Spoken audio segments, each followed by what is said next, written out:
an entire infantry battalion and a whole squadron of cavalry. Guerrillas ambushed and nearly captured General Foy on his return trip in March 1811. This drain of French manpower, however, would follow them to the conventional battlefield, as these large forces were occupied securing lines of communication. By the end of 1810, the French were by all intents and purposes surrounded, facing the threat of Wellington's army in Portugal, the Spanish armies in the south and east, and a hostile population. Even at this point, the French maintained their military advantage in the peninsula. It would require Wellington to go on the offensive to expel the French from Spain. By 1811, the tide of war began to shift as Wellington was able to launch offensive operations into the Spanish heartland. Wellington sought out to take the fortresses of Badajoz and Ciudad Rodrigo in order to establish a base of operations for the invasion of the interior of Spain. It was a decisive intelligence work of the Corps of Guides which made the bloody siege of Ciudad Rodrigo a success. By this point, French communications were so disrupted that the commanders were forced to encrypt their messages. In September, a captured message from General Montburn to the governor of Ciudad Rodrigo was decoded and analyzed. The message declared Montburn's intentions of supplying the fortress through Plasencia and Salamanca. Through good guesswork, the British were able to correctly predict Marmont's relief effort was to commence 21 September, and Wellington now had a window in which to launch his siege. At Ciudad Rodrigo, it was Wellington's spy who gave him information on where and how to attack the fortress. In a letter to his brother dated 17 May 1812, Wellington stated that the spy of the town junta was of the utmost importance to the cause. Although forced to flee later that May, another even more powerful source of information was captured by the Corps of Guides Don Julian, the governor of Ciudad Rodrigo, General Lignol. These contributions by the Corps undoubtedly ordered the successful siege of Ciudad Rodrigo. Wellington's offensive in Spain in 1812 and 1813 succeeded because the French were unable to mass their forces against British due to their guerrilla problem. Wellington was able to defeat French forces at Salamanca, largely due to the intelligence gathered again by the Corps of Guides. In a captured message dated June 25, 1810, Wellington learned of Marshal Marmont's plan. On 30 June, Wellington in a letter to London affirmed, "I know from intercepted letters that Marshal Marmont expects to join by a division of the Army of the North." By this point, the French had developed the advanced grand cipher, which exceeded all of Scovell's studies on codes and complexity and significantly slowed the decryption process. Wellington required other sources of speedy flow of intelligence. Through this network of spies, Wellington was able to learn that King Joseph's army of the Centre was preparing to move to Marmont's forces along the Douro River. With the delayed movement of General Lord Bentinck's forces in the Catalonia, Wellington's situation became dire. In a letter to his brother, Lord Henry Wellesley, on July 15th, Wellington explained, "Lord Bentinck's decision is fatal to the campaign, at least at the present." Lord Wellington was still in a poor operational position. The intelligence work of the Corps of Guides again prevented Wellington from repeatedly blundering the French trap. The early stages of the Salamanca campaign did not go well for Wellington, as he was clearly outmaneuvered by Marmont. Marmont was able to successfully cross the river Douro, completely uncontested. Marmont repeated the same maneuver again towards the British right flank. If Wellington was not able to defeat the swift Marmont, he would find himself cut off from his lines of communication in Portugal. On 9 July 1812, Wellington received a captured message. In a letter from Joseph to Marmont, King Joseph stated, "It is unfortunate that you are not able to attack the English army while they occupied in the siege of Salamanca. General Caffarelli in Burgos has done little to look for the enemy who by feints and partial attacks wanted to prevent him from sending you help." Wellington now had undeniable confirmation that the Army of the North would not be able to aid the isolated Marmont. Almost simultaneously, now Lieutenant Colonel Scovell was able to code another one of Joseph's captured messages. The letter declared, "I would really like to be able to support you, above all since I have learned that it can no longer count on the support of the Army of the North. So I've given an order to General Triol to evacuate the River Valley Tagus, only leaving a regiment of cavalry in, and move the rest of Navalcarnero prior to the march toward you." Wellington was now able to affirm that a majority of Joseph's Army of the Center was moving to the isolated Marmont as a result of intelligence work by the Corps of Guides. Wellington formulated an operational strategy to defeat the French based on the Corps of Guides' intelligence. This intelligence was of great importance, especially since Wellington defied much of his plans by setting out limits of what he would not do. Wellington early on did not show great tactical or operational genius, but this lack of military proficiency was supplemented by the intelligence gathered by the Corps of Guides and deciphering job by Scovell. In the later part of 1812, the Corps of Guides made another significant acquisition, Geronimo Sornil's guerrilla party. They were able to guide the British Army through unfamiliar Spanish territory. Sornil's forces were described by their British liaison as complete banditti, two-thirds clothes with things they had taken from the enemy. The only pay they received was from plunder.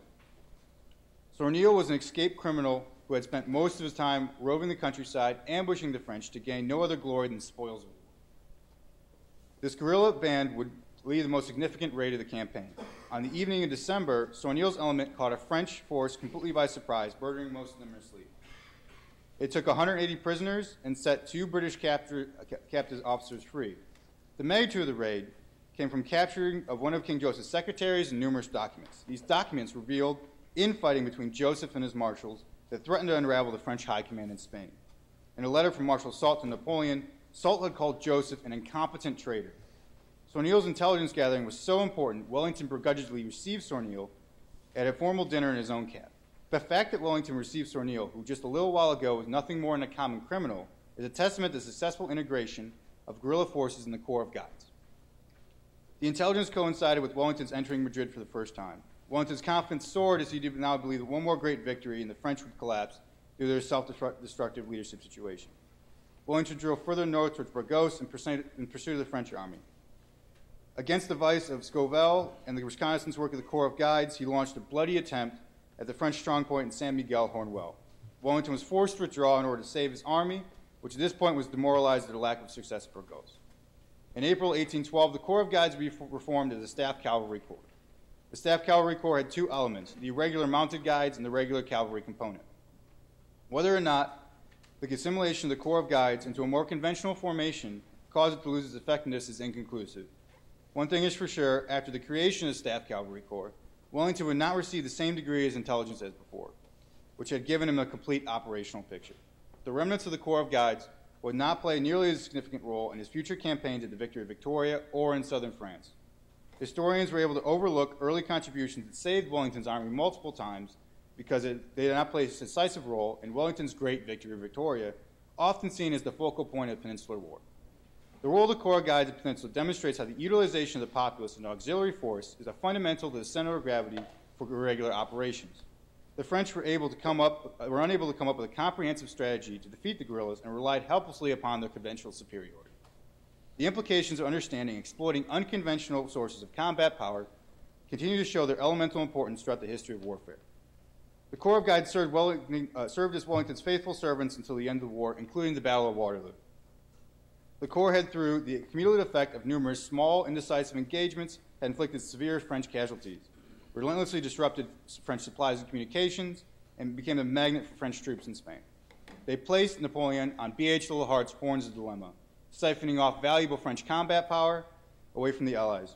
Wellington's success, significantly aided by the Corps of Guides, would be the tipping point in the collapse of the French occupation of Spain.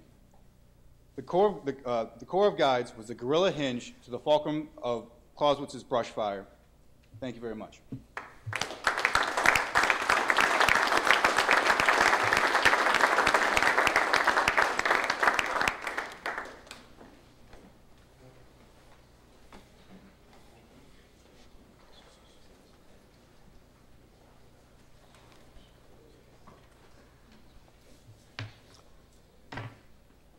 Right, I'd like to congratulate Cadet Fazioli on a very interesting paper about operational intelligence. In the 18th and early 19th century, most of the use of intelligence by military figures was simply tactical, understanding the terrain in which they were operating and the immediate deployment of their opponents.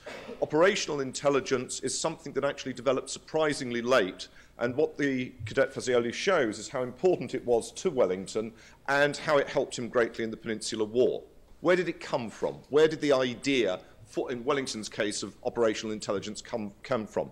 Well, in fact, Wellington made his name as a commander not in operating in Europe, but in operating, this may cheer up some of the cadets here, in operating in South Asia. He made his name in operating first in the Mysore War in southern India and then in the Maratha War in West India between 1798 and 1805. These 2 wars were taking place. And he was particularly important in the use of operational intelligence in understanding what was going on in the very considerable spaces of Western India, because the British had a problem. They had fought the Maharathas 3 times already and had not done well. I mean, it's very interesting. You would probably say the leading British military disaster of the late 1770s was maybe Saratoga. In fact, in an operation very similar to Saratoga, which I've never seen a comparison made of, and if a cadet is looking